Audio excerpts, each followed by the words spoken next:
There's no breeze or anything. It feels real still out there. Good. And it's not, it doesn't seem I don't see cold. the wind blowing.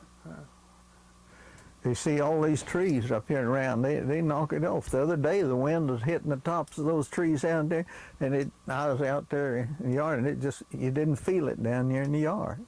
And you could see it blowing the top of those pines.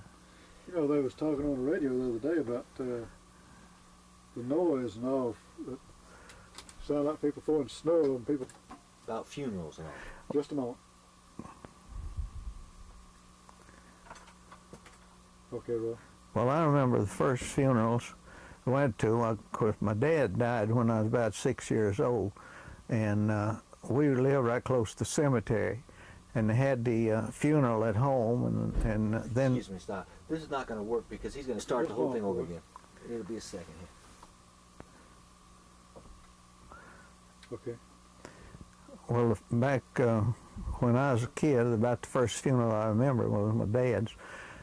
He died when I was 6 years old. We lived close to the cemetery, and they took us, had the funeral at the home, and the pallbearers just carried the casket over to the cemetery, and he was buried there. And then I remember one of our neighbors had a little girl that, well, she was about 5 or 6 years old, and she come in from school, and her daddy had been working in the garden as long in the spring, and he was hot, and he said something about wanting a drink, and there wasn't no water there, and little Margaret said, "I'll go run down to the creek and to the spring and get you a drink." And so she went off down there with a 2-gallon bucket, and she there was a leaning tree over the creek, and she got out on that, I know, to get the water, and she fell in there and drowned. And I remember that they buried her at Sail Creek, and that was about 4 miles, and they had to take her, they had a hearse at Dayton, 2 big white horses, and they brought it down there and hauled her out to the cemetery at Sail Creek. And it's, well, it was a sad thing, and always has been. Okay, we'll run just a little second longer. We'll keep what we have. But if you could tell us, Roy, a bit about how people would come to the home and view, view the body that way and whatnot. So you could start from the beginning, and you can just talk about your father, if you will, just about how it was conducted and how people came to the home for the wake. Yeah, well, back then they didn't take them to the funeral home to embalm them or anything. What they did was there's always somebody that would bathe them and get them ready for the undertaker.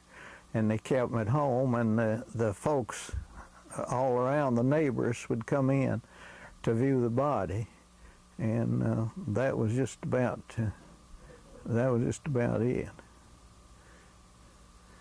All right, that's fine. Now, Everybody come to dig a grave or anything, and I remember after I was grown that our neighbor, Mr. Brown, told me that they were digging a grave there, one day, and somebody said, Melissa Adams has got another boy, and one fellow says, "What? What do you?" Yeah. And one of the fellows said, "Well, I don't know how you think if anybody beat that." Yeah.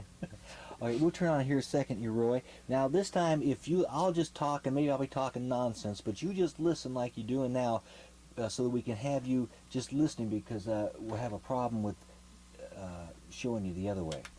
So you just go ahead and, you don't answer me, but let me just tell you about our Christmas. We had a special Christmas at our place because we've got a little 7-8-month-old baby boy, and he was crawling around wanting to get into things, and then the 2.5-year-old little daughter would pick him up and carry him over to the presents, and we'd let him kind of grab at him, and he'd undo the packages and stuff, and then we'd see what we had. But it made it a special kind of a thing to have the two of them. It was our first Christmas with just the little one there. All right, that gives us enough of that. I read